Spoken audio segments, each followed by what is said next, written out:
আমি আজকে যে ভিডিও করছি সেটা হচ্ছে জামাই ষষ্ঠীর দিন আমরা কিভাবে সারাদিন সেলিব্রেট করেছি বা কি কি খাবার খেয়েছি তারই একটা ছোট্ট ভিডিও দেব। আমি সুমাশ্রী চলে এসেছি রোজকার রান্নাঘরের মতো নতুন একটা ভিডিও নিয়ে। না, আজকে কোনো রান্নার রেসিপি শেয়ার করব না, আজ সম্পূর্ণ মায়ের হাতে রান্না করা খাবারের ভিডিও তুলে ধরেছি।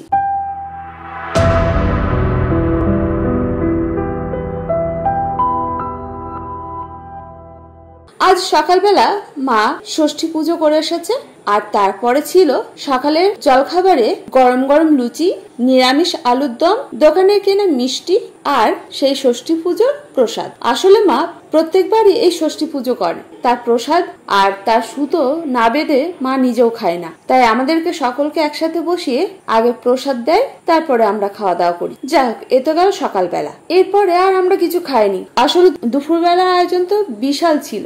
এবার দেখাই দুপুরবেলা কি কি খেয়েছি। দুপুরবেলা মেনুতে ছিল ভাত, লেবু, 3 রকম ভাজা। এই 3 রকম ভাজার মধ্যে ছিল পোস্ত দিয়ে আলু ভাজা, বেগুন ভাজা, পটল ভাজা, ডাল, কাতলা মাছ যেটা মা করেছিল পেঁয়াজ আর পোস্ত বাটা দিয়ে, এটা অসাধারণ লাগে। আর ছিল মাটন, এর সঙ্গে ছিল কাঁচা আমের চাটনি। এই সমস্ত কিছু মা নিজের হাতেই রান্না করেছে। আর সঙ্গে ছিল স্যালাড, দই, আম আর লিচু।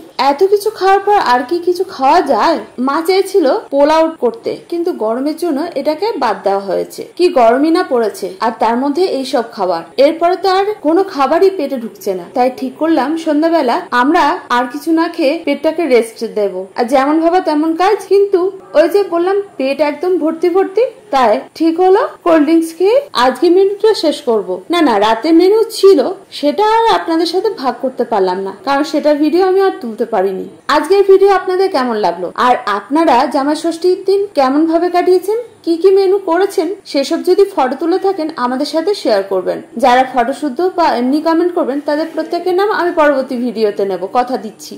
আমার রান্না বা রেসিপি ভালো লাগলে লাইক শেয়ার করতে ভুলবেন না। আজকে প্রথম যারা আমার এই ব্লগ দেখছেন তাদের কাছে অনুরোধ, ইউটিউব থেকে দেখে থাকলে চ্যানেলটাকে সাবস্ক্রাইব করবেন, ফেসবুক থেকে দেখে থাকলে পেজটাকে ফলো করবেন।